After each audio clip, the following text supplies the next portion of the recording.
Hi, welcome in. Hanna Time. Cornelius Brad, Hanna, Global Sports Broadcasting Network. Coming to you live from the GSBN studio, Global Sports Broadcasting Network. Got a jam-packed show.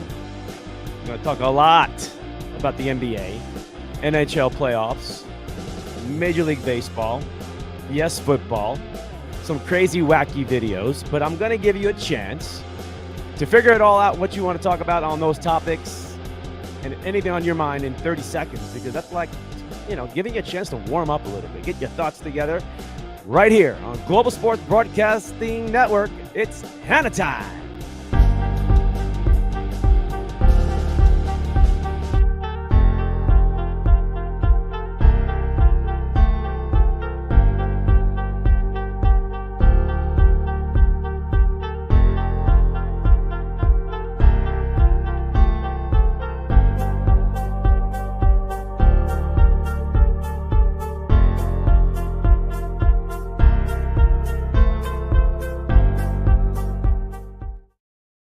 All right, welcome in Global Sports Broadcasting Network. Cornelius Brad, Hanna. It's a busy sports week. Very busy. Playoffs are starting up with the NBA, NHL, the Stanley Cup Final playoffs is coming. Like this is it. This is the time of the year. It's April. It's going to roll right into June. All this great action of playoff hockey, playoff basketball. The NFL football draft is right on the doorstep. That's exciting for a lot of football fans and all the sports fans too. Major League Baseball is underway. We got great storylines already in Major League Baseball, and it just keeps coming at you, right?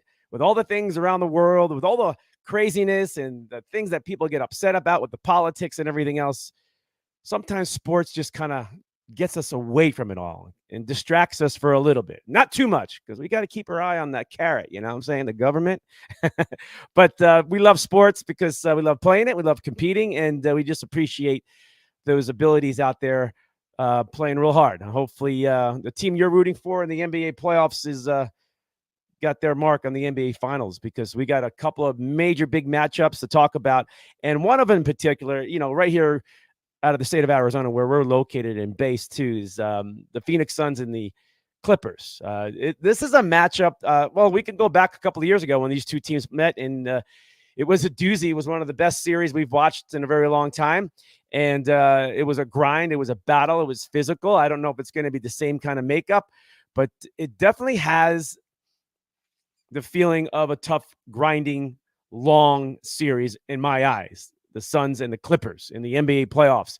That all starts. We got great teams. We got great cities in the playoffs. Who knows who's going to win? Everybody has predictions, but I got that feeling where things are more wide open. Okay, Milwaukee is definitely the team. They're the diamond. They're the ones shining because they're loaded. They got depth, and that makes a lot of sense when you're in the playoffs, when you have depth coming off the bench, guys that can play and perform in that rotation.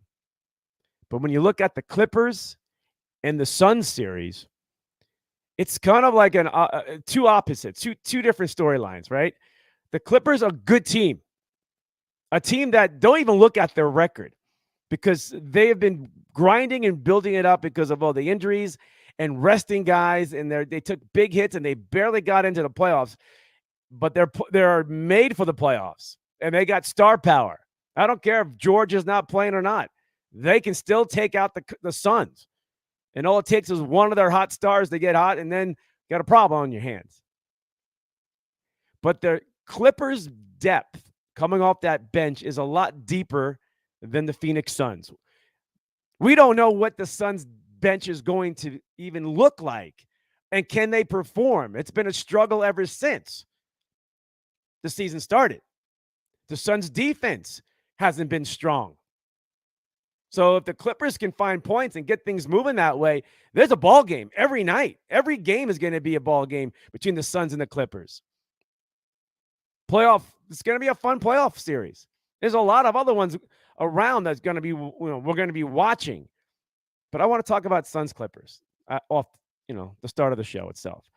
And when I look at this, once you get past the first 5 or 6 players on both teams, I worry about the Suns players coming off the bench.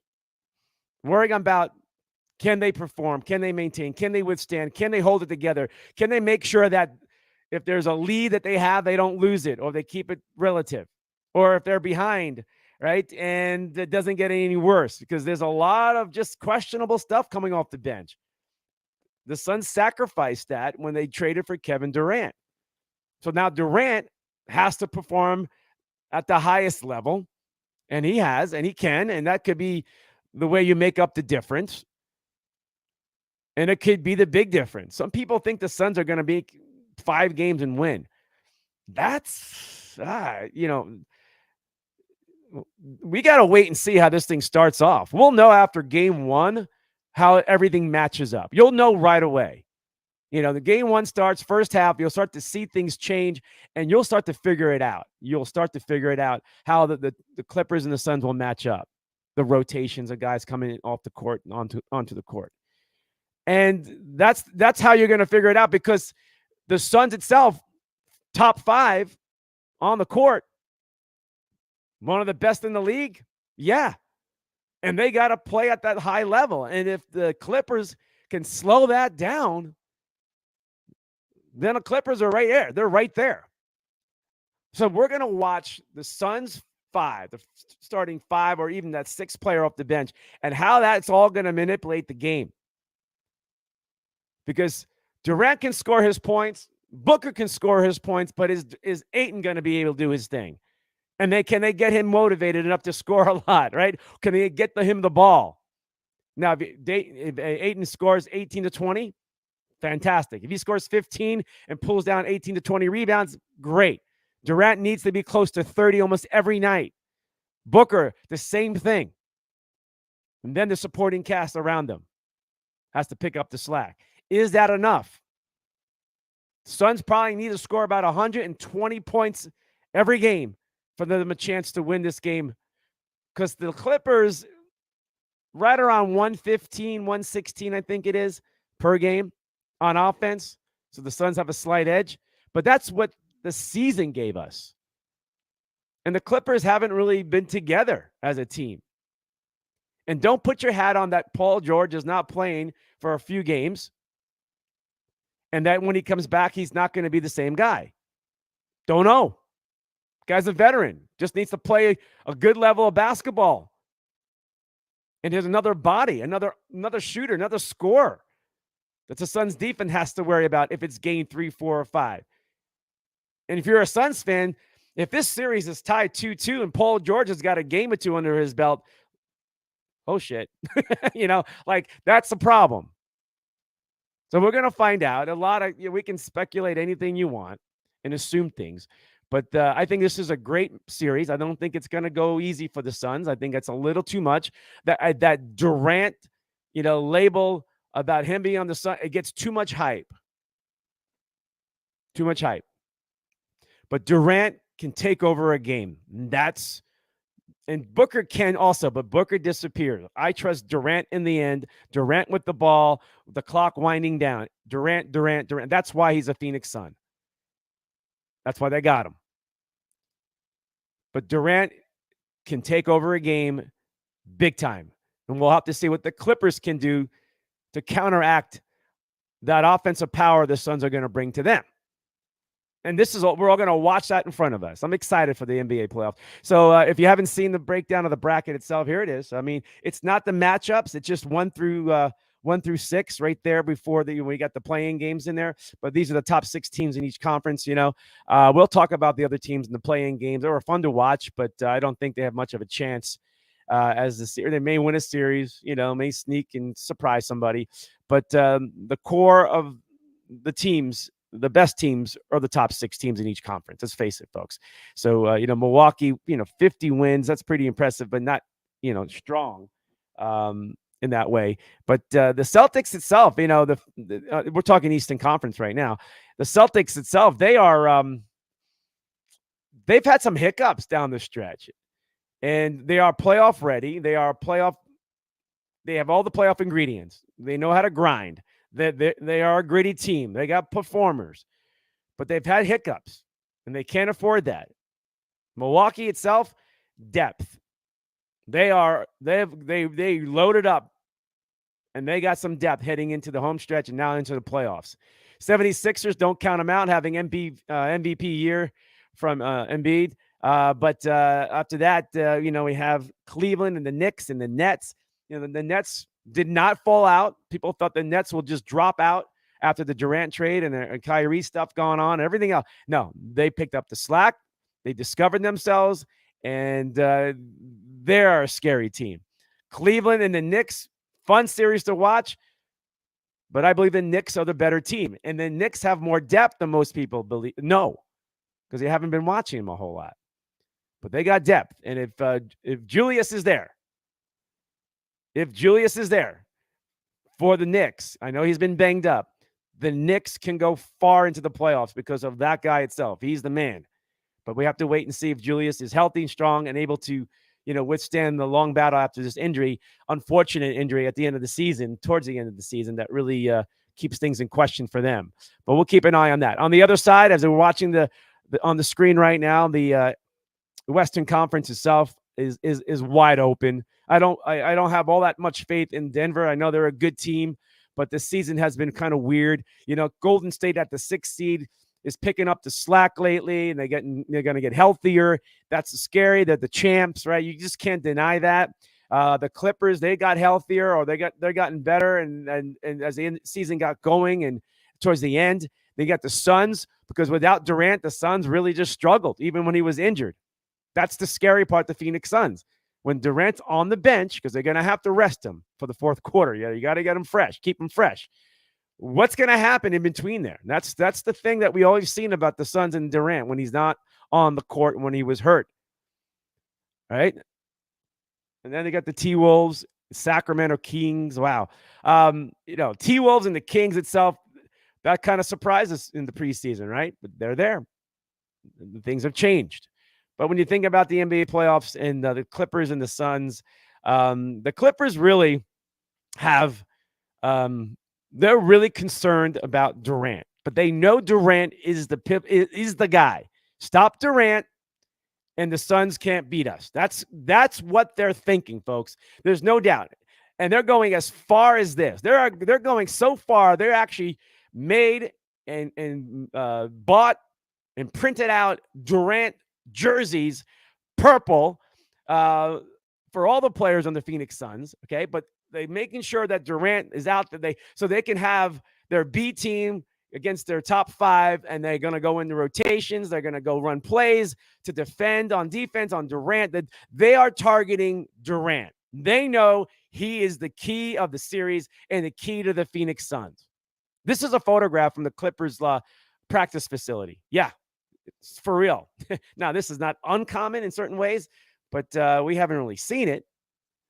But this is how much concerned they are. They even put the name on the outside so everybody can see. Make sure 35, watch, stay with him. Do deny. But Durant is awesome off the dribble. He's tall. I mean, he's got so many different abilities and variations to his game that we'll see how Clippers hang on to. But that's a real it's a real deal there, folks. All right. How soft is the NBA? I have to throw this out here. I'm not quite sure. I mean, what's going on with LeBron? This is LeBron James. It's not Ireland. It's not Scotland, right? This is fashion, male fashion. Yeah, peachy pink. NBA is kind of peachy pink, soft. It really is. NBA is just a soft game. It's not the game that I knew and grew up with. It's not as exciting as it is.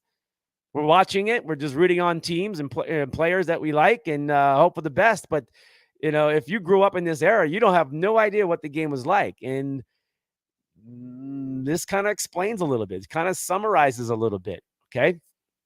LeBron James and the Lakers itself. I will say this about the Lakers.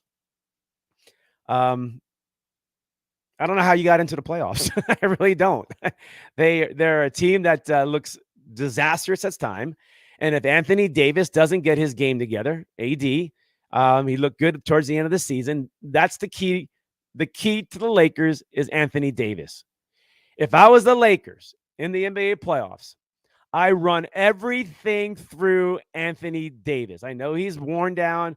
He's an injury-prone player, but this is what you have, and you got to roll with it, and hopefully it works out and the guy stays healthy. If you're a Laker fan, that's it. Do not run the offense through LeBron. LeBron's game has slipped. Not the same. And it's disorganized when he's on the court. The team does, it's just too one-dimensional like. You got to run the offense through Anthony Davis. And the Lakers follow my lead on this and get him involved. He's devastating the middle. He's a scorer. He's physical. He gets to the free throw line. He can put teams in foul trouble. And that will open up the floor for the Laker players around him, the cast of guys, including LeBron James, to do more damage.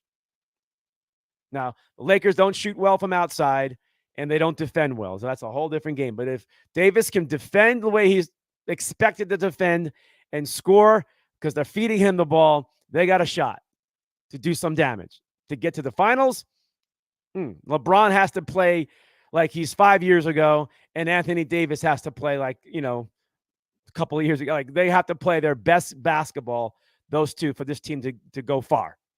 I heard people predicting that the Lakers are going to play the Suns in the Western Conference. That's crazy to think about it, but we'll have to wait and see. All right, let's move it along as we're throwing through a lot with the NBA as we're gearing up for the game one of each series coming up tomorrow through the weekend itself.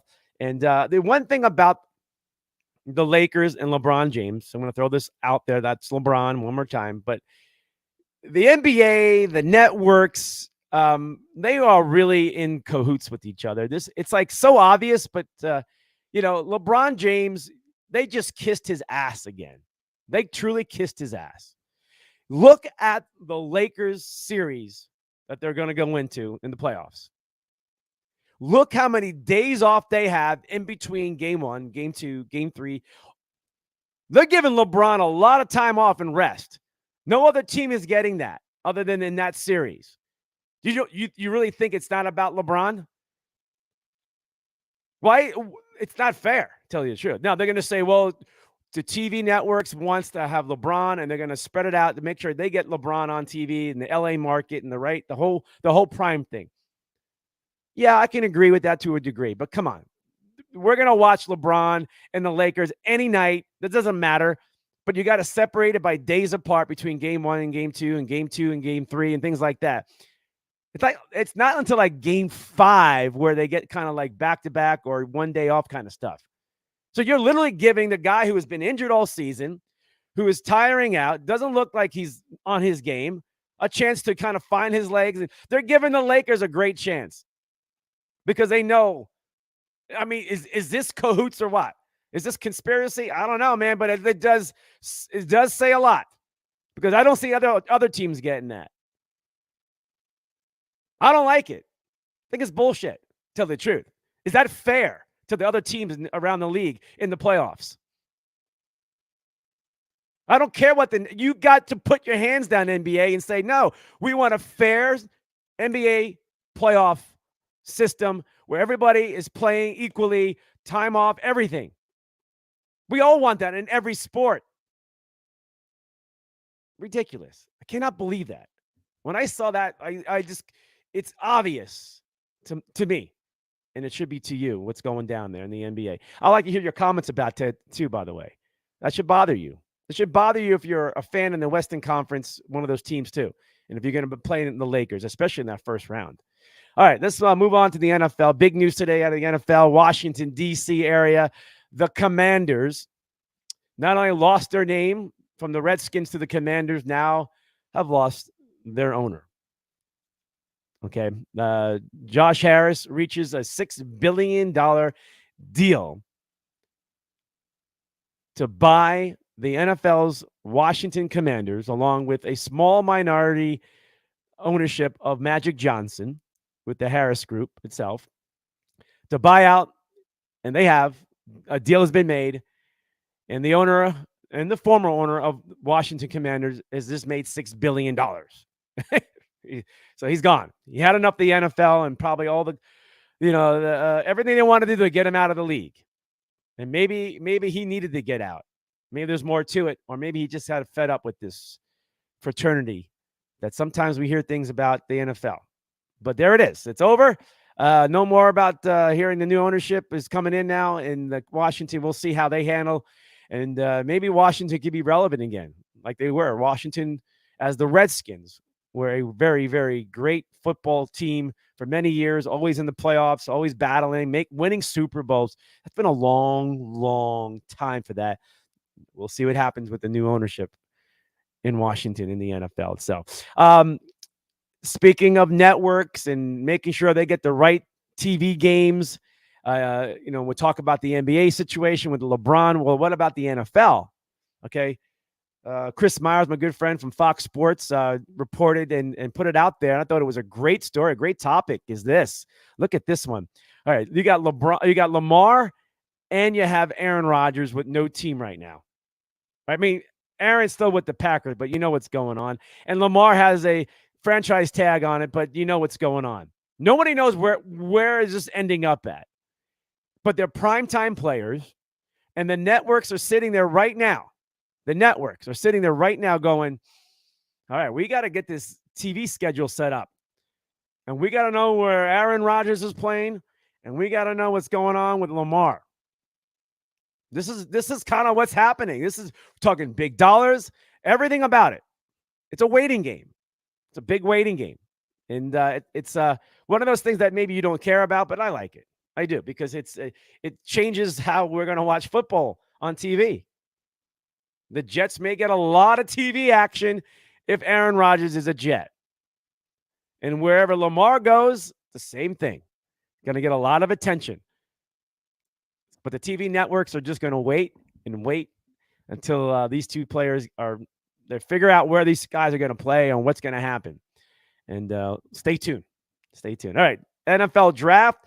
And before you get to the NFL draft, there are free agents out there. Okay, free agents that can help your roster. Get your roster straight. Get your roster ready for the NFL draft, so you know what places to go draft. What first round, second, whatever, fifth round draft. You got to find bodies. You're looking for some help, right? You go to the free agency and kind of settle that down a little bit. Some teams rather just wait after the fact, but you miss a lot of talent when it's free agent. Sometimes a lot of good talent doesn't get signed because they're going to wait after the fact to see where these teams are and to go find a free agent. Right? It's a cat and mouse game. I like the teams that go after and get their roster settled in as fast and the quickest before the NFL draft, so you can go after that young talent and fill in those holes. Build it up, beef it up, get out of the gates early, and then go into the post-draft stuff and get everybody together and shoot for that 2023 start of the season itself. But the guy out of Los Angeles, the Chargers, this guy right here, Eckler, one of the best running backs in the league, still playing a high prime time level, always scoring touchdowns. He's a fantasy dream if you're a fantasy football fan itself and player. But he's out there. He's a free agent. And this is one of those cases where he's going to probably remain a free agent until after the draft is over, because there are some running backs in the NFL draft that some teams are just going to go after and get it at a cheaper cost, or at least a younger guy, and may have to pay somewhat near what Eckler's getting. Makes sense, right? So go get a younger body that can last longer, because Eckler has some miles. He's got hit. His body is banged up, right? This is how it is in the NFL. But this is a great example about the NFL draft and how teams are going to measure this and make decisions before and after it. And this is one guy that's going to get picked up by somebody, maybe the Dallas Cowboys, if they don't get their running back in the draft, right? Just saying. They're out there. They're out there. All right. So the NFL draft itself, the logo itself in Kansas City, if you haven't known this is just a couple of weeks away or less. So, very exciting to see everybody getting revved up, all the mock drafts and things. I hate mock drafts because it always gets changed when the draft. Somebody will trade out of the first round and things like that. And it just throws everything off. But you can project, and this is what teams should do in the NFL draft. And that's expected. And you can dream and do all these things about it. But I always say this, folks. I know a lot of people say that it's hard to draft and you never know what you should do. You got to do your homework. I've been saying this for years. Why are some teams able to succeed and draft well, but some teams just can't? And you say, well, it's hard, no, you do your homework. You have good scouting.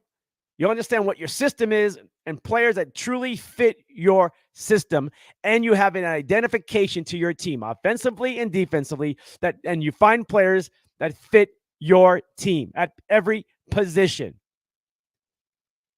And you say, oh, they all do that. Do they really? Or are they that good at it? No, there are a lot of teams that suck at it.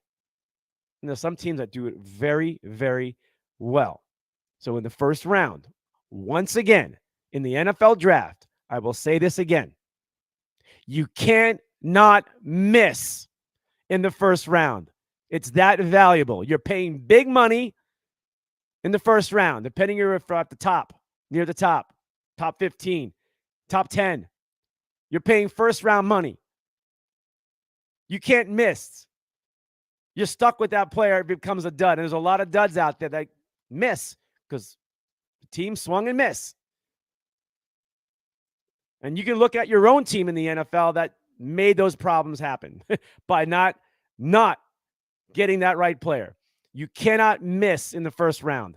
And if it multiplies into year after year, oh, you hit one in year, like 5 years before, one out of next 4 years, you hit one.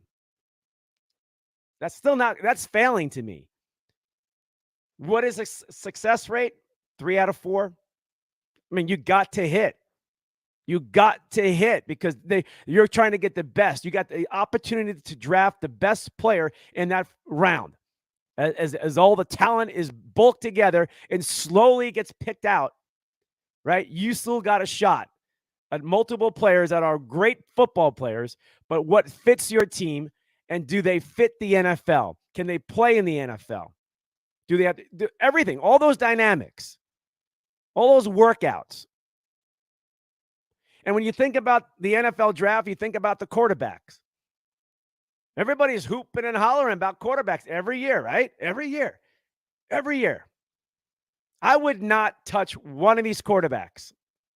Matter of fact, if you go back in the previous NFL draft of high picks with quarterbacks taken, it has not been as successful as it is. You got a couple of shining guys like Josh Allen.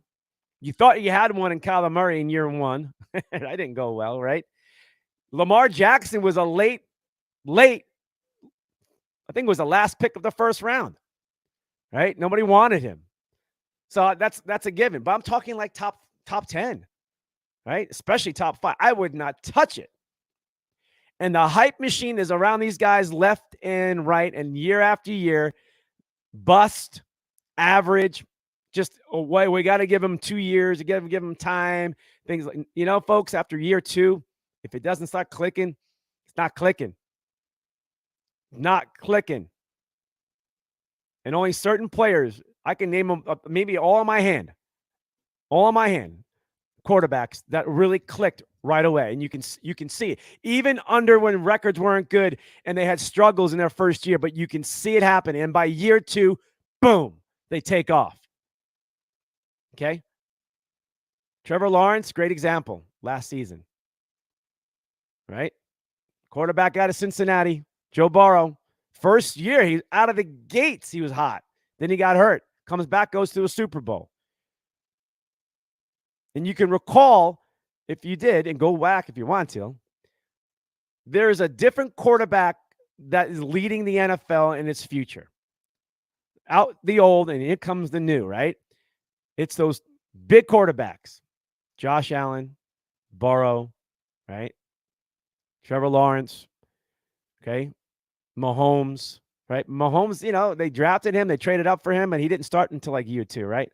Or he didn't get his big chance by year 2. That's when it all happened for him. Who else can you name that you truly believe? Like the ones I just named all have Super Bowl appearance all over their forehead.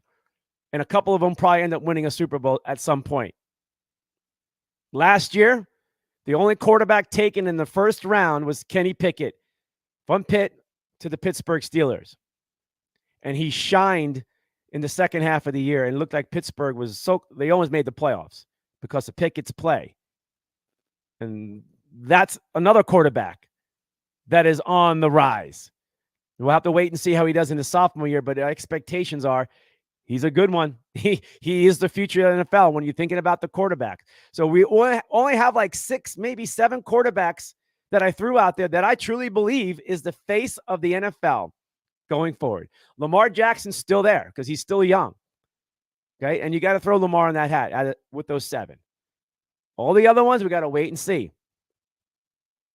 Okay, we got to wait and see. Got hope on some quarterbacks that were drafted, didn't do well, or just haven't really got it going. And a year 2 coming up, or maybe year 3. But this is, if you watch the Kyler Murray thing unfold in front of you, it seemed to get worse and worse and worse. And that's the NFL. What happens in the NFL? They know who you are. They know how to play against you. They know how to defend against you. Everything. And eventually, if the player cannot develop into that level that they're all expecting at that high draft pick in the first round, big problem. You have a big problem. You just wasted a pick. How do you say because you're throwing a dart at the board because the hype machine's there. You think you got the right fit. Everything sounds rosy. Everybody says beautiful things. But you get a lot of letdowns in the NFL when it comes to the draft with quarterbacks. A lot. So if I was an NFL team and you need a quarterback, I think maybe a couple of them in the back of the first round. Towards the end of the first round, you may pick 1 or 2 off. That's about it. I would not. There's so much more guaranteed. I see so much more awesome guaranteed talent that you can plug in on your team. If the fit's right, yes, but there's so much more talent on defense, offense, offensive linemen, right? Go get the best player. Don't try to just squeeze in something because you just need. Well, guess what? I love pizza and I need a pizza, but I'm not just going to go get crappy pizza or just like, well, let's see how this one is. And you get a big letdown, right?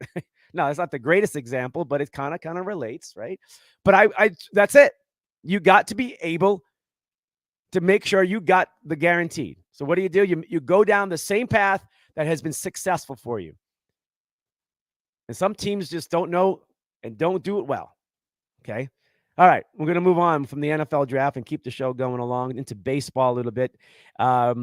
History was made today with the Tampa Bay Rays. They are the first team since 1987 to win 13 games in a row to start a season. They're 13-0. In modern time, what is modern time, right? People go back in years and decades, but this has not happened since 1987, and prior to that, 1982, the Atlanta Braves also did it. Okay, and that was a Joe Torre Atlanta Braves team that went 13-0. Both teams did not win a World Series. Yes, playoffs was sniffed. So is 13-0 this? You're excited about Tampa Bay. Baseball is a marathon, but it's a great start. You're out of the gates, and you put yourself so far out in front that you got to maintain it. It's hard to do in baseball, but it's a great start. It's a great story. And you're from Tampa with one of the lowest budgets in baseball every year, and you're still doing it. They got great pitching, great young pitching. They brought up another young stud, and they're hitting the ball. But you got to withstand it and maintain it for the whole entire 162 season itself. And we'll see what happens, right? But great story today. The Tampa Bay Rays blow out the Boston Red Sox 9-3. And Tampa Bay hasn't played a lot of good teams. They play a lot of last-place teams already. So we'll have to wait and see when this streak will end. But it'll end. Nobody's ever gone 162-0. 116 games is the most ever won in a Major League Baseball season, which by the Seattle Seahawks. No, Seattle Mariners. I got football on my mind, right? But the Mariners did that and didn't even make it to the World Series. Okay, I would say that only a few teams have been able to match a great, devastating, awesome season throughout sports history. I would say what 2 come to mind are the Miami Dolphins, who finished it and won the Super Bowl with the 72 Dolphins, and a couple of the New York Yankees. I think the last one was 98 when they won 125 total games in a season, postseason, and winning the World Series. and won 114 games. That's the most recent one, right? And you can also go to the Detroit Tigers, who went 35 and 5 in 1980. Is it 84? Is it the 84 Tigers, right? That's the other team. So I have to add the Tigers in there as the other most devastating from start to finish, winning it all. Cannot forget Detroit. I'm sorry about that, but I had the other teams in mind, but Detroit popped in my head. So there's maybe one more team in there, but you understand how it doesn't guarantee nothing in sports. Okay. Even great football seasons don't guarantee it. Historical stuff. But it's nice to see in baseball. Great start of the season. Great storylines all over the place. Right here in Arizona with the Diamondbacks, first place. Haven't lost the series yet. Only 3 teams have yet to lose a series so far this season. It's the Diamondbacks, the Tampa Bay Rays, and the New York Yankees. And I believe Tampa Bay and the Diamondbacks came in together at the same time, if I'm not mistaken. So it's kind of ironic that those teams are off to a great start and where they were a year ago. All right. So, speaking of Yankees, but in Cleveland, and you like rock and roll, right? You like rock and roll. I'm going to show you the coolest rocking ball boy, ball man in baseball history. I don't know. All right. I forgot his name, but it's okay. This sums it up right here. Look at this photograph. This is like 3 days ago. This guy's got the long hair, rocking hair, right? He's a ball boy, bat boy. Obviously, he likes the Cleveland Indians. He's wearing the red shoes and everything. Oh, the Cleveland Guardians, whatever. And there he was, right? And he got a lot of attention. Social media blew up on it. Some of the players loved it, and it's pretty cool. Comes to find out that this guy is actually in a rock band or a band. He's a drummer, and things got around a lot quick, and the New York Yankees were having fun with it because he was in their locker room and dugout for most of the time through the weekend last series, and met up with Anthony Rizzo, and he's got his band T-shirt on. If you can look at it real quick, it's called the Open Doors. The Open Doors is the name of the band. Now, I listened to this band, and sorry, man, it sounds, the singer sounds horrible. Maybe the drummer's cool. I like his look, everything, but I don't know, man. I know when you get raw footage from clubs, and small venues, the sound and the acoustic in a room is horrible. This sounded bad. And the mix down with audio, I know all this stuff. I felt bad. But really cool stuff. But then after all the hoopla comes around, I thought the guy cut his hair, but I found out that he put it up, tied it up, and here he is. This is the before and after photo of this. I'm having fun with this because we see ball boys and ball girls just have fun, and they're part of the game. This one took it. Right? And I love it. But obviously his hair is all put up in a tail or a bun or whatever you want to call it. But congratulations. He looks good either way. He looks good. But he's rocking. I love it. And in Cleveland, of all places, right? The Hall of Fame stuff. Urination.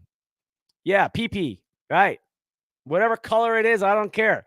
But for one baseball player coming out today with a story on a national broadcast, talked about urination on his hands. Not the only one. Not the only baseball player has done that. Jorge Posada, from the great core four of the New York Yankees, great run with Derek Jeter, used to pee on his hands to toughen up the skin during spring training. Yes. So if you want to be a guitarist in a rock band, it's pee on your hands. No. If you want to hit a ball without using batting gloves, pee on your hand. If you're chopping wood, pee on your hands. If you're chopping other wood, pee on your hands. Having fun with that one. All right. And I'm just going to keep rolling. A lot of good news and fun stuff. I don't know how many teams and ballparks are doing this, but you got to look into it and find out if your local team is doing this. But the Yankees are doing a throwback. They're cutting down prices. They're doing what's called tax day offer. So, taxes are due and things like that. So on that tax day itself, the Yankees are going to, on these games, they're going to give breaks to Yankee fans or baseball fans when the Angels go into that city itself and other teams go in, like the A's and Twins and the Orioles and Blue Jays and things like that. They're selling tickets. Of course, I mean, we talk about the Yankees itself. They have like some of the most expensive tickets in baseball, right? Maybe in sports. It's a baseball game. But they're selling tickets for $4, little like $4, okay? For tickets, probably not the greatest seats, but $4. $4. That's awesome. And there's a whole bunch of them. It's like 6 games, what, 8 games? What is it? 6 games. You can go and pay $4, right? And then if you want a little bit better seat, $10, a little over $10. Fantastic. I hope teams around Major League Baseball do this like once a year through the season. Just kind of give the lower income guy, the guy with the kids and the family and things like that, an opportunity to actually go to a game and don't have to spend hundreds of dollars. Okay. And don't jack up your hot dogs because you're selling tickets. Like, just do it right. And it's a great promotion, right? You're going to go out and sell and promote and buy advertising. Well, do it this way. Go right directly to the pockets of the fans in every sport and give them a chance to go to a game that's affordable to them, especially during these times, right? We're in inflation, folks. This is, we're in a really horrible spot financially in this country. People are still paying money to go do things, right? And good for them in that way. Keep things moving, because if things slow down, but this is a great opportunity and the fans are getting a break. I hope everybody does this. Any sport, they should look into this and find ways to push this harder, not just a one game kind of thing, and put it out there. Don't show up like Tuesday night, discount night, 50% off. Why don't you just give them a schedule? Give a fan or family a chance to plan out their day, their weekend, their, a couple of games, and give them a chance. Because what the Yankees are doing, which is, I like it, and I hope other teams do things like this, but this is mapped out. This is giving $4. Good stuff, man. But go directly to the pockets of the fan. Don't try to push it onto them with advertising, and you're spending money in wrong spots. Drop your prices, right? The money that you would have spent on all that advertising, you can promote it internally through all your social media and give it to the fans and let the fans show up. I think it's a great idea. I think it needs to be done a lot more in a nice window, right? So you take 10 games out of the year, any sport, and give it to them. Now, they try this. I understand. I see it. But at this price level, come on, folks. Let's be real. Okay? I don't think the NFL will do that. I think they should. I know there's only 17 games, or you get 8 or 9 home games or something like that. Pick out one game, right? It's probably not going to be the greatest seat, but at least that fan and that kid and that parent or whatever gets to bring that child. You want to bring fans in and keep them. This helps. It's all part of the whole thing, right? So, all right, comments coming in. I see it. I'm going to finish up the baseball part of it. Then I'm going to go to fans online. I'm going to hear their comments, and then I'll come back, and I got some crazy fun videos to show you. We'll talk NHL playoffs also, and a female fisherman or fisher woman, something like that, catches this huge fish, like huge, like 800 pounds, all by herself with her boat, nobody on, just her. Got to show you the photos of that too. All right, so comments coming up. I see you guys. Hey guys, like, hang in there. I got your comments. I see it, but I want to finish the baseball segment and then we'll move on. All right, all right. So this is a BS story here. This one really. So the Boston Red Sox fans react to spectators who caught Masataka Yoshida's first home run. He's from Japan, and he hit a home run last week, in his big debut with the Red Sox at Fenway Park. So the first major league home run ball, they refused to give the ball back to the player. Guy gets the ball, and all like, give it to the player, give it up. We'll give you. They banned him from Fenway Park. That's bullcrap. That's like our government stuff. That's canceling people. Like, that's bullshit. Like, what? The guy caught the ball. He wants to keep it. Maybe he has other ideas. and you put pressure. That's typical Boston too, by the way. But they banned the guy from Fenway because he would not give the ball up to Yoshida. And again, who knows what Yoshida comes with his career, right? Maybe the guy wants to hang on to. Maybe this guy becomes like, a great major league ball player, historic. And he wants to hang on to it. Whatever. Maybe he just wants the ball. But you ban him? It's just like Boston, man. Problems. Your team sucks, right? You got the Celtics and Bruins that are rocking. But your Fenway stuff has just been horrible over the last few years. So much turmoil and just dysfunctional in many ways. And this is embarrassing. Embarrassing. All right. What's also embarrassing that more Houston Astro players coming out after the 2017 season when the Astros won the World Series. They beat the Yankees. They beat the Dodgers in the World Series. And Gaddis, who is I like Gaddis, but he even comes out and says, giving more confirmation. As many Astro fans try to deny it, and baseball fans like forget over it, and the Astros keep winning another World Series, it's all a bunch of bull. This was serious, and they should have been taken care of and penalized heavier. And we will never let go of this story because we can never forget, because competition and fairness and you fans itself are paying, and you're putting your money into this because you're just devoting yourself. You're giving these guys a career. You're giving the league life by paying and using your money.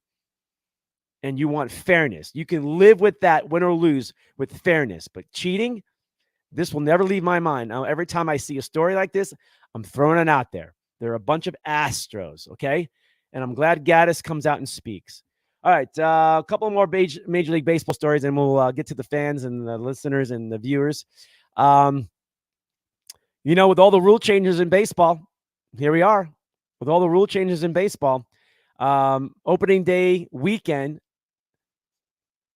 baseball stolen bases. Look at that, up 40. Last year, about 30 stolen bases. It's up to 70 now, or at least that was the number. So they more than doubled, more than doubled, almost tripled the stolen bases already are going off the chart. This is baseball again, folks. It's the point. We're watching the game where it needs to be played. So they took away the move. You can't do the shift anymore. Right? You have infields on one side, and the hitters are all trying to hit long. The game is about speed, small ball, with some. You gotta have your power hitters. It's a mixture. Baseball, your batting order always needed that. For some reason, it was always about powering up. Maybe that's why the Diamondbacks are relevant. They got decent, good pitching, and they play small ball, and they got some power there, and they're going to be relevant. That's a great example how a team made the adjustment in the offseason and now is relevant, and they're not going to go away. They're not going to go away. But that's a great stat to understand what's happening with baseball this season, and the entertainment value goes up. A stolen base is exciting in baseball. People, they get on the edge of their seat. The guy takes off. Here's the throw. What is it? It's going to have instant replay. It's going to have close calls. I mean, that's entertainment. Okay. Also, the length of the baseball game, down 31 minutes. Now, beer sales, they're extending beer sales to the 8th or 9th inning or throughout the game. It's like, they're like, all right, okay, so now we're losing 30 minutes at the stadium. We need to make up our beer sales and all the other stuff. So they're extending it to like the 7th and 8th inning. A lot of these teams around Major League Baseball itself. So they're trying to make up the difference. Okay. But again, fans complained that the games were too long. Now they're going like 2 hours and 30 minutes, 2 hours and 45 minutes. Okay. And that's pretty much 30 minutes less from a year ago. So are you happy? I don't care either way. I love baseball. I'll watch it until the end, right? So there's no clock for me in the game. It's baseball's until the last pitch, the last out. So I appreciate that. I love you guys for listening in here. One last baseball story. I wanted to use it last week with the NCAA men's basketball tournament.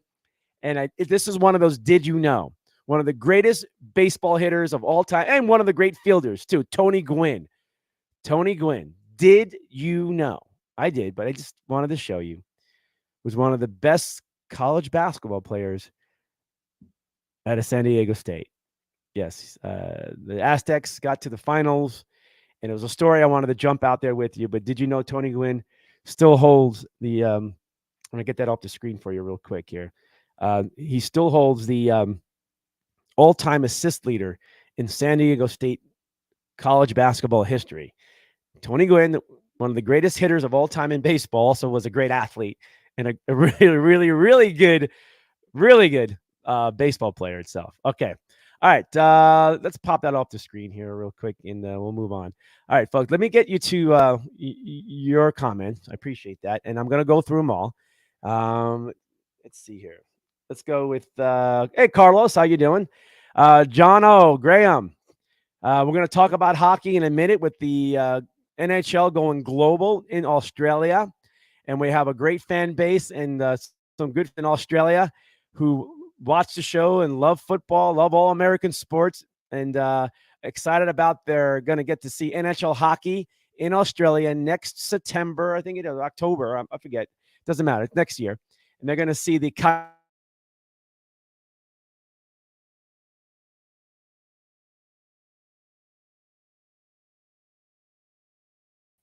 So I'm excited for that. And for you guys out there, Jono, I know you're excited, but he said the prices are tickets acquired for the Coyote trip down under.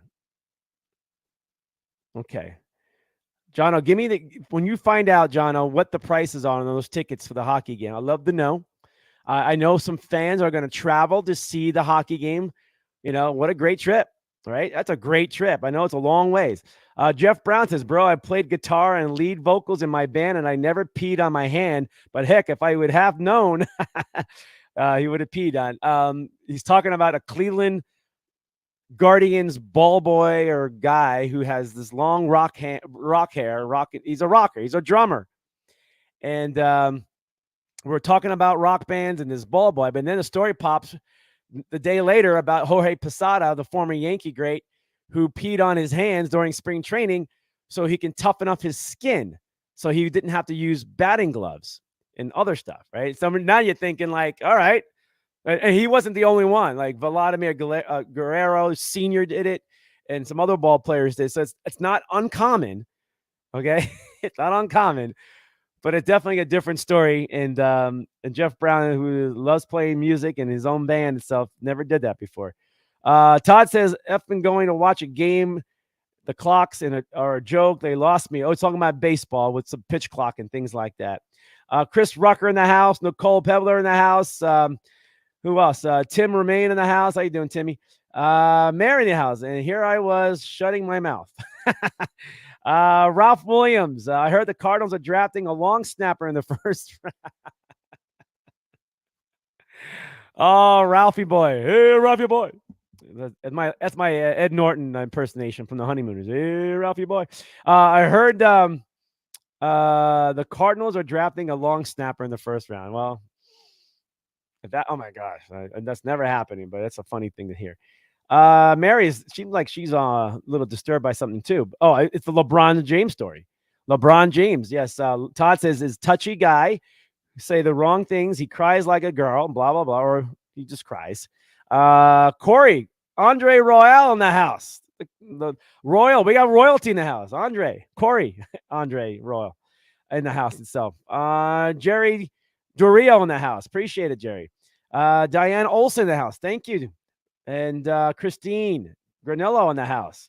Russell LeMasters, go Sixers out of Pennsylvania. Yes, we're looking at the NBA playoffs. We talked about that early in the show.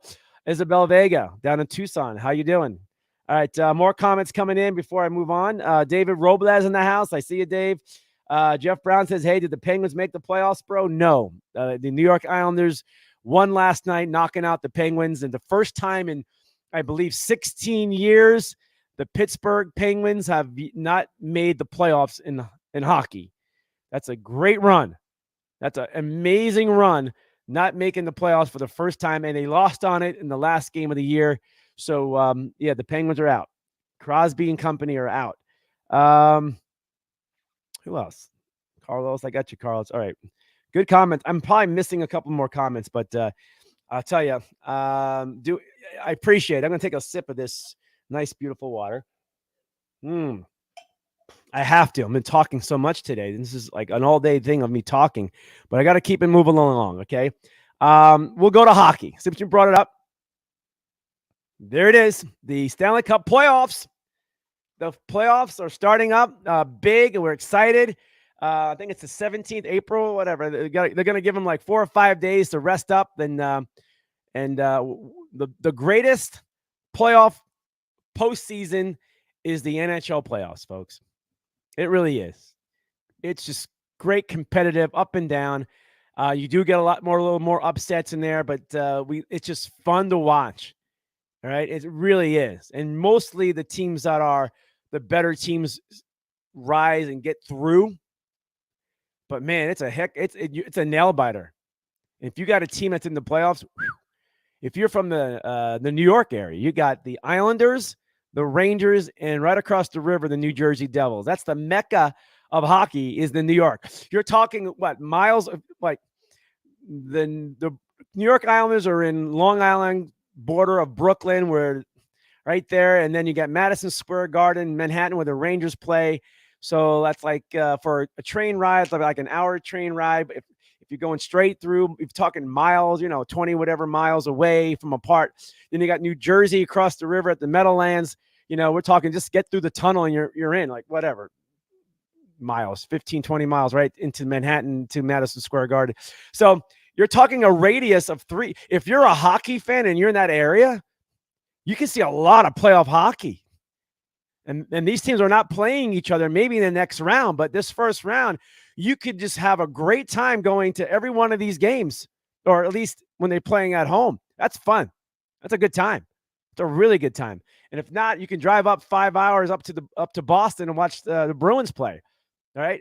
So, but relatively speaking, in the New York area, you really got a great opportunity watching playoff hockey at the highest level, and great. And all these teams are good. They're good. It's going to be fun to watch.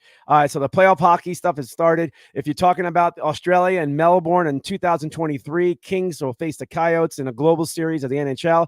There it is, folks. It's on. It's on. It's on. And I know our boys in Australia are excited, and we talked about it, but this makes it official. Okay, that makes it official. And what also makes it scary is, if you can see this on the screen, folks, Nashville Predators forward Matt Duchene loses a piece of his finger after an in-game incident. It's like he's freaking sliced it off, man. Ugh. This is like a horror film. Ever so often, hockey gets these kind of stories where guys get cut by the blades. Obviously, the worst one ever was Clint Malarchuk, and I hope he's doing well. I knew Clint for about 3 years, but when I saw this story, it reminded me. It goes right back to Clint Malarchuk, Buffalo Sabres. He's a goaltender. Gets his throat sliced by a skate, and he's just bleeding like a horror film. It's just coming out, and nearly dies, and he makes a comeback and plays hockey again, but he's scarred mentally, emotionally. He has depression from it, and he talked about it. I was able to have beers with him for about a 3-year window when he was a broadcaster for a minor league hockey team in Vegas, and I was side by side with him with Tim Neverett and the play-by-play guy, and it just reminds me. And hockey is as great and fun as it is to watch. Scary. And that blade is like a weapon in a lot of ways, not done purposely, but man, it's the only sport. Like, baseball could be a weapon, right? A hockey stick could be a weapon, right? Cleats could be a weapon, right? I mean, there's little things out there, some dangerous stuff, but nobody's really doing it intentionally. Sometimes they do.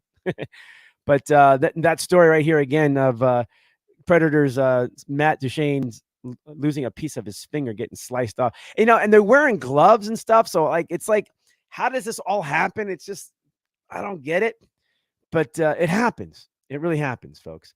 And what also happened, and getting hooked and taking care of business, is this great story right here, folks. This is the story I've been trying to push here. Okay. A giant bluefin landed by a solo fisher, a fisher woman. Okay. This is weird. Michelle, her last name is like Bennett, Benekenswicks. I don't know. Uh, she is a she loves fishing. Her last name is Chicacale or Sicacale. It sounds more Italian, but off the coast of the Hamptons. Okay, and look at this whopper of a blue fin. She did it all by herself. That's her camera. There's nobody driving the boat. You don't need a bigger boat. Nothing. She did it.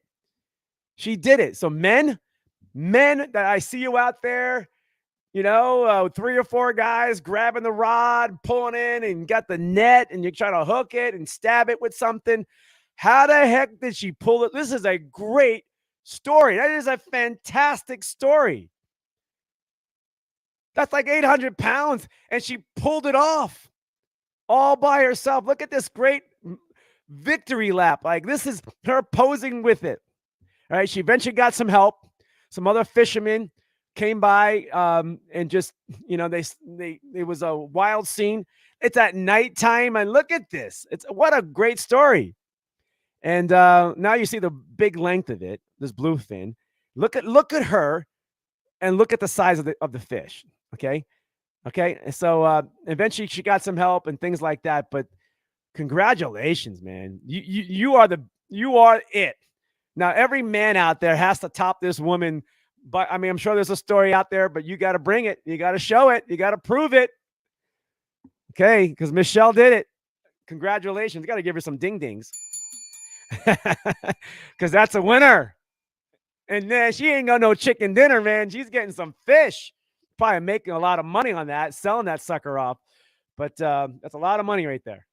A lot of money. But take the pose, man. Take it and make your money. Congratulations, man. A fisherman's dream, right? Wow.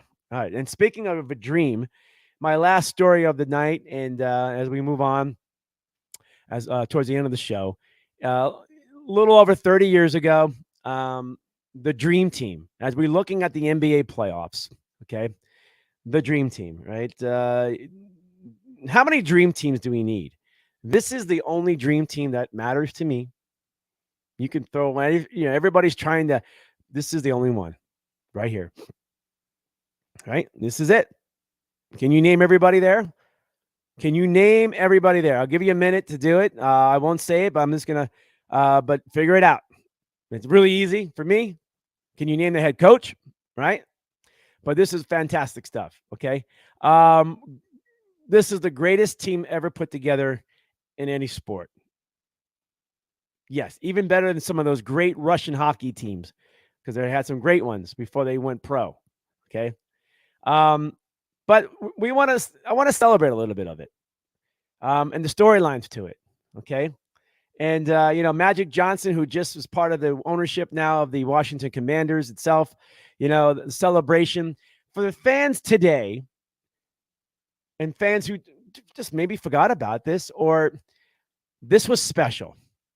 That smile, yes, winning the gold medal, they crushed the competition. It was exactly what we needed. Because prior to 1992 Olympics, American basketball players were college basketball players. They were truly amateurs. The Olympics were for amateurs. And since we had professional sports, we did not send our pros. If you had a contract and you were making money, you could not represent the United States in any sport. So we were sending college athletes or athletes who are not in a league getting paid under contract. And eventually basketball, which is something that we dominated, was not the case anymore. We were losing. We were getting embarrassed. It was hard. And finally they made the change. And they said, you know what? We're coming, and we're coming to get you, and we're going to let you know how dominant this is. This team today would still dominate the globe. No matter how much the globe has grown basketball-wise, they would still destroy them. That's why it's the greatest team ever put together, other than like the murderer's row of Babe Ruth days, okay? Other than that, I can't name another great team that was so dominant, okay? And you look at them, up and down the line itself, 1992 Dream Team. This is the one guy that was not a professional, but played for Duke. This is Christian Laettner. And Christian Laettner goes down as one of the greatest college basketball players of all time. And a lot of people feel that he took the spot of Isaiah Thomas. There's all that controversy around Isaiah Thomas because Isaiah Thomas is one of the greatest point guards ever to play the freaking game.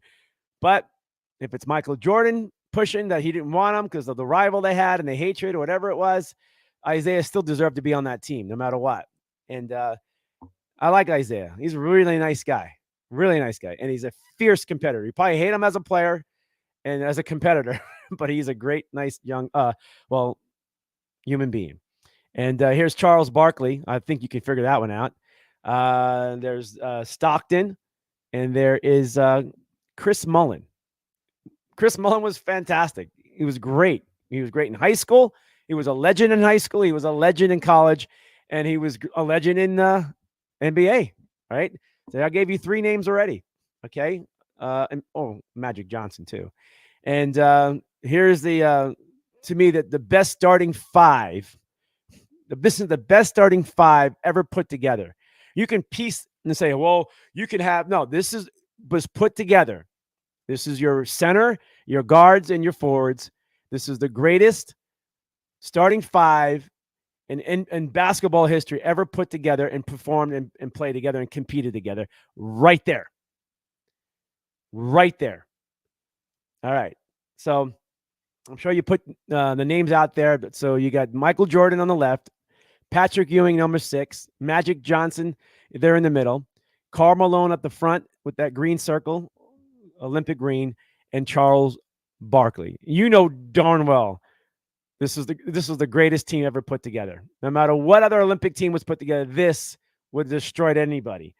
And hey, I'm proud to watch it. I was very happy to have lived through that. And here we are 30 plus years later, the dream team itself. Let's go back to the team photo again, and let's try to pick them off for you. So top row, Patrick Ewing on the left, number 6. You got Magic Johnson, dead center in the middle. You got David Robinson, great player, but I'll take Patrick Ewing over him. Next row over. They got Christian Laettner in between Patrick Ewing and Magic Johnson. And Karl Malone. Then Charles Barkley. Then you have Michael Jordan there, number 9. Larry Bird, the Birdman at the end of his career, but he was still rocking it good. And in the front row, you had Clyde Drexler. People forgot about how amazing Clyde was. All right, this is ridiculous of a team, folks. You got Stockton in the middle there, and then you have Scottie Pippen. And Scottie was great, but you know what? For the time it was, the 90s and everything else, Scottie deserves to be there. But I'm telling you, what a team. Now, can you name the head coach? I'm trying to have a little trivia with you. I'm going to look who online has mentioned it, but one of the greatest coaches of all time, won a couple of NBA championships, and got some teams very close, and one of my favorite NBA coaches of all time. And one of my favorite stories was how he basically almost saved, or he did save, a very depressed Dennis Rodman with the Detroit Pistons when Rodman literally was in a depressed mode. And, you can tell why these days, but shotgun and everything. John Daly was the father figure to keep Dennis Rodman going during those years. Yeah, that was that scary. Great man, great coach, father to a lot of these players, and a leader itself. And he was the perfect coach for this team. Perfect. All right, let me see who got the trivia right. Pat Riley. Who said that? Todd. No, not Pat Riley. David Robles. Nope. I don't care how much. Oh, talking about baseball. Time. Yeah. John Kobus. Come on, John. You know who was that coach, right? Anybody? Who's the head coach in that photograph right now? The Dream Team from 1992. The greatest basketball team ever put together. Maybe the greatest team ever put together in sports history. All right. I think it deserves either one or two. All right. Let's see here. Nobody's getting it. I'm looking. Wrong guy. Isabel says Steve. He's trying to say Steve. No, not Steve Kerr. This is 1992. I think Steve Kerr was playing for University of Arizona at the time. And all right, Todd. I know I know what you did, Todd, but it is true. It's John Daly, but you spelt it wrong. All right, I think you spelt it wrong, right? I got to look again, but anyway, it don't matter. Yeah, Daly was the head coach of that team, and uh, great fit and great memories. The dream team, and I don't think it ever will be repeated again. It'd be very, very hard for the times and everything else too. And every time I watch the Olympics, I just hope we can get back to there, but it never does. These things just happen once, and that's about it. All right, folks, we're pretty much wrapping it up. We got the NBA playoffs popping in on your mind. That's great. Then we have in a couple of weeks, you got the NFL draft coming up. That's fun to watch. Then you're going to have something else. You got the NHL playoffs, right? I mean, are you excited about the NHL playoffs? I am. So the Stanley Cup playoffs begin also in a few days. That's exciting itself. And all the baseball you want. We talked about it at the top of the show. I still say this one more time, Phoenix Suns fans, you're in for a battle. You're in for a battle. And if the Phoenix Suns, well, I'm going to break down the Suns-Clippers game one last time, and then we're going to end the show because I'm going to repeat a few things. Is this. The Phoenix Suns have to have Durant have one of his best series and throughout the playoffs, okay? Durant needs to be like almost 30 points a game, okay? And can his body withstand it? Yes, Booker's there, and Booker has to match it, or just it's got to be that great 1-2 tandem, that we've watched in basketball history. It's got to go there because things start to drop off. Not in the starting five. You got DeAndre, you got Ayton there, who is just could be devastating when you're worrying about Booker and Durant. And then there's Ayton there cleaning up, folks. That's a great trio right there. Great. Then you got a fourth and fifth starter on that court that are just pretty good ball players. But it starts and ends with Durant because the Suns have shown us that they cannot win without Durant on that floor. They can't. They don't. They're not a good team. Booker can't carry them. We've watched Booker do magical stuff, but in the end, he can't carry it. You got Chris Paul there Chris Paul is a big part. Chris Paul, all he has to do is quarterback it, throw in 10 to 12 points a game, have close to, 15 to 20 assists a game, right? And just keep feeding it. And when he has the shot, he's got to make it. Got to pop it. For the Clippers, they just got to stop Durant. They do. They got more work to do, the Clippers, on the starting five side of things, because once that gets past the starting five, the Suns get weak. We don't know what the Suns are going to bring to the court during the playoffs when it comes to their bench. We have seen it throughout the season that it's a big question mark. And ever since the trade for Durant, that's the trade-off. Durant has to go to another level, or the Durant level that we are expecting. And got to keep your fingers crossed that the bench and players are just going to have their moments, and they're going to play, and they're going to perform, and take care of some business, keep things going, bridge it to the, giving Durant some rest, the rotation. Monty Williams, how is he going to rotate and keep, a healthy or a balance on the floor, right? Can you afford to have Booker and Durant sitting together and resting? No, you can't. Can't afford to have fouls. You can't have foul trouble, right, with Durant. Durant is the key to the Phoenix Suns, and you know it. Yes, they can pick off a game here and there in a series of Durant, but consistently throughout, it's got to be Durant. It's going to run through him. It's got to be through him. Because on the other side, the Clippers have talent, right? And they have starting five. That's pretty good, right? They got some star power there. They play a different brand of basketball, but they came together late in the season. They were a team that was resting and playing it out and cruising to the playoffs, or at least hoping they would get there, and they got there.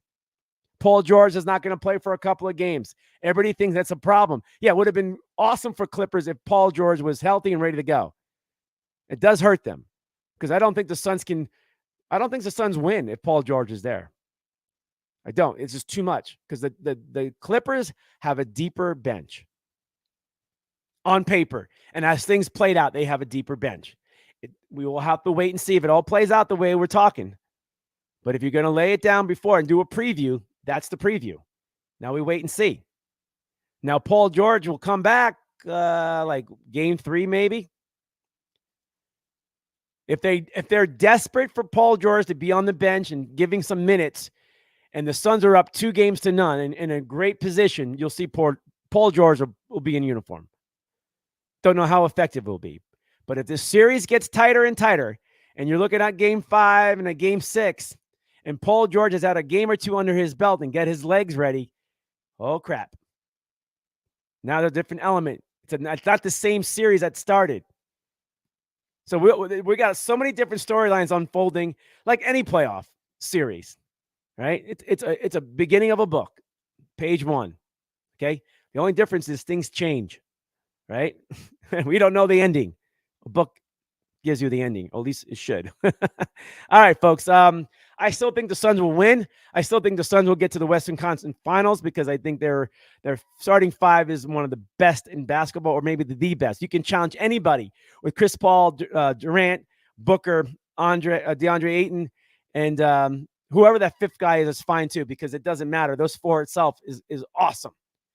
Can they stay healthy and everything else? We'll wait and see. That goes for everybody in the NBA playoffs. But I think the Suns will eventually win this series. Okay. And if they win it in 5, fine. I'll take it. I don't mind being wrong at that category, but I think this will be a lot tougher. This is more like a game 6 kind of stuff. It really is. All right. But overall, we're looking forward to it. It's going to be fun watching the playoffs in hockey and basketball. This is one of the best times of the year. The NFL draft. April is awesome. NFL draft, basketball, hockey, baseball. Boom. Boom. All right. All right, folks. I appreciate your time. Anybody else popping in before I say goodbye? I don't want to miss anybody. I appreciate it. My con. Let's see here. Yeah, you guys are good. Here we go. Here we go. We got Rob Wait says Choo Choo. Wait. You don't even want to leave. Oh, sorry, Choo Choo. There you go. T-Bone. What up? Let's see here. Angel. I'm sorry, Angel. Angel's excited in one way that her Commanders can just move on. Her Washington Commanders itself, but she loved the ownership and she has her storylines, but she's more excited about her D-backs and excited about the future of the Coyotes in Tempe, right? I know that. Hanna Time, baby. Yo, sorry I'm late. He says, Rob, choo-choo train, the classic and the hottest USA dream team, baby. You got it. But you're my dream team. Who else is popping in? I want to make sure. Okay, that's we got good there. Choo-choo, man. I appreciate it, man. I appreciate your time popping in. I know you love me. I love you guys too. And we'll wait and see what happens with the NFL draft. And one more thing.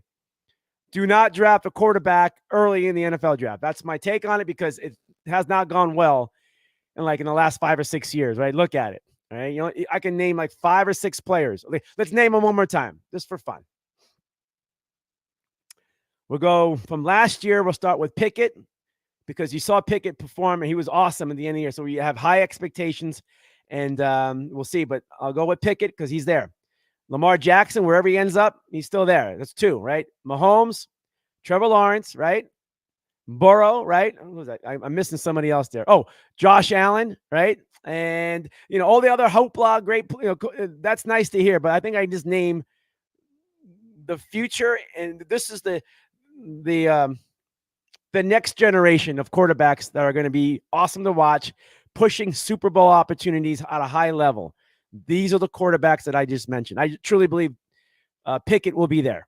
He's got a great team around him, and that's what matters too. Right? You got to have a good team around you. We have a lot of failures, a lot of downers with quarterbacks drafted early in the first round and things like that. If I'm an NFL team, breathe. Don't get caught up in it. Okay? Build your team and hope one day you get that quarterback. Okay? You can still win in the NFL with a good quarterback who can manage a game. Doesn't have to take over a game. Manage it, but you got a great team around you. Okay? And there's a lot of good and great talent in that first round and into the second round. There's a lot. So you can wait and you can find a quarterback later on. Don't forget, last year, 1 quarterback was drafted in the first round. A lot of teams did very well by avoiding the quarterback situation. And it also matters that a lot of teams didn't really need a quarterback last year. So Pickett dropped. This year, teams are looking for a quarterback. Good luck. I hope you don't make that mistake because I'm not impressed. The names that I gave you were impressive in college. They were impressive nonstop, solid.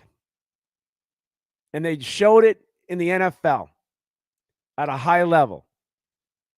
And that's what we're going to go by. Everybody else, you blew it. You swung and missed in the first round. And I'll say it over and over again. In the NFL draft, you can't not miss in the first round. You should know what you want. You should know, yeah, you know what you want, but is the right one. I mean, it's everybody's responsible. Coaches, scouting, everybody is responsible to get that draft right. And if you can't hit 3 out of 4 years in a row of a really good first round pick, you got at least one of them's got to be mega star. Right? You got to have a mega game changing player. You got to have game changers in that first round. That's what you're looking for. And there are teams that know how to do that. They just find a way and they build that massive roster, and it's good and solid, and guys perform. And there are teams that just swing and miss, swing and miss, swing and miss. And you can blame everything else. And sometimes it's a wrong fit.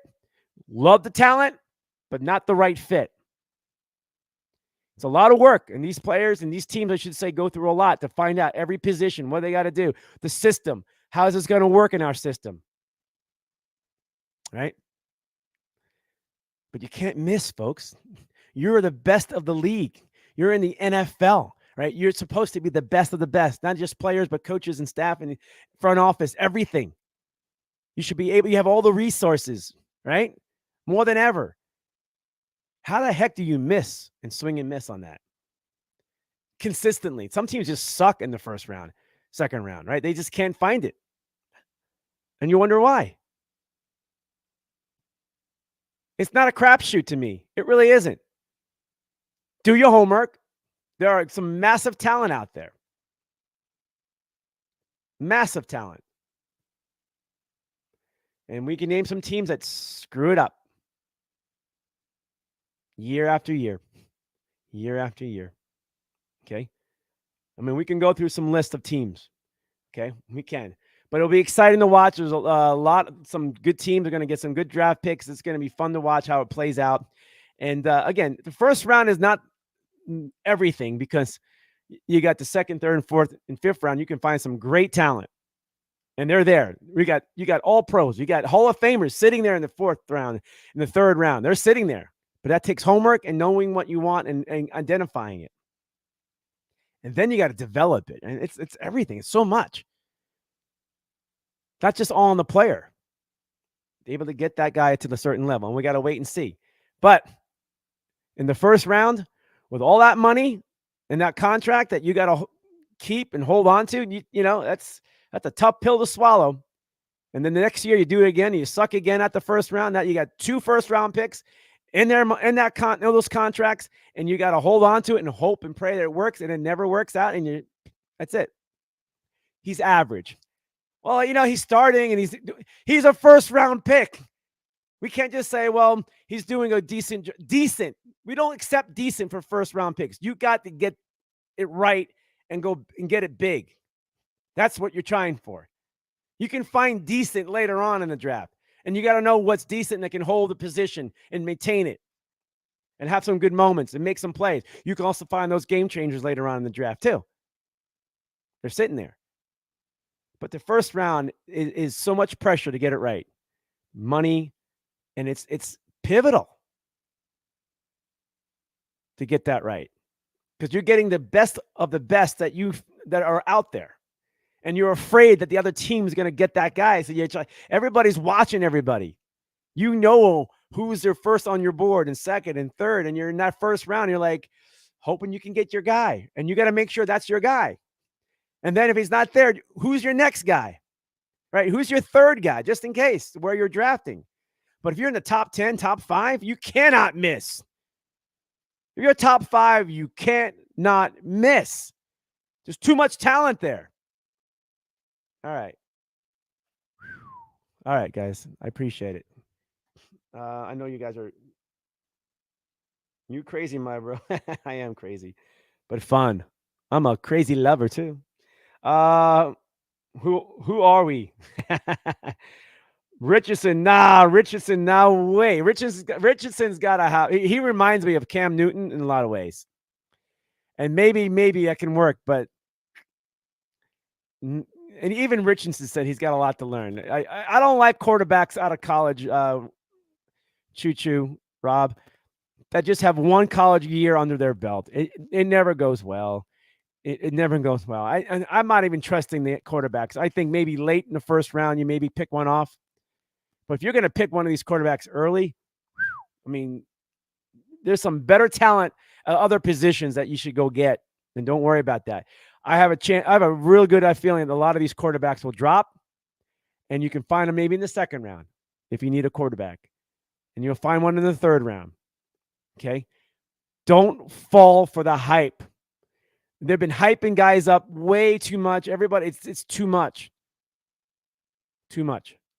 All right, guys, I appreciate it. Player in the hospital right now. I'll call you next week. Hackett, not Major.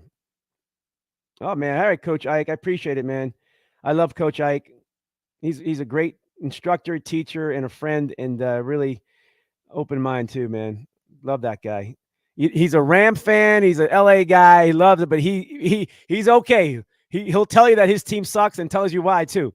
All right, so I'm looking forward to Coach Ike getting back into the swing of things with the show and talking sports too. Choo, man. Love you guys. I got to appreciate it. For the first pick in the NFL draft, the Arizona Cardinals select Anthony Richardson.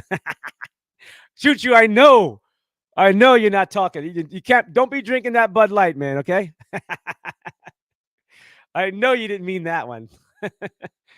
Oh man, good stuff. I appreciate it. Thank you, guys.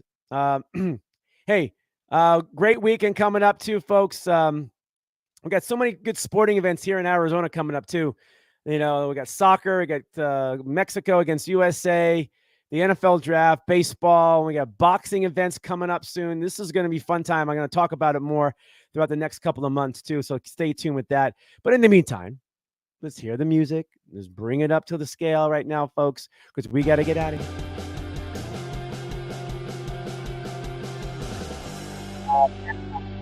Cornelius, Brad, Hanna. Got my sponsors at the bottom of the screen one more time so you guys can look them up, follow them. I got 2 more sponsors coming in, and big announcements coming up. 2 big announcements coming up with sponsors. I'm looking forward to it. I want you guys in on it too. It's going to benefit you in many, many ways. Promise you that. All right, folks. Cornelius, Brad, Hanna Time, Global Sports Broadcasting Network. See you soon, folks.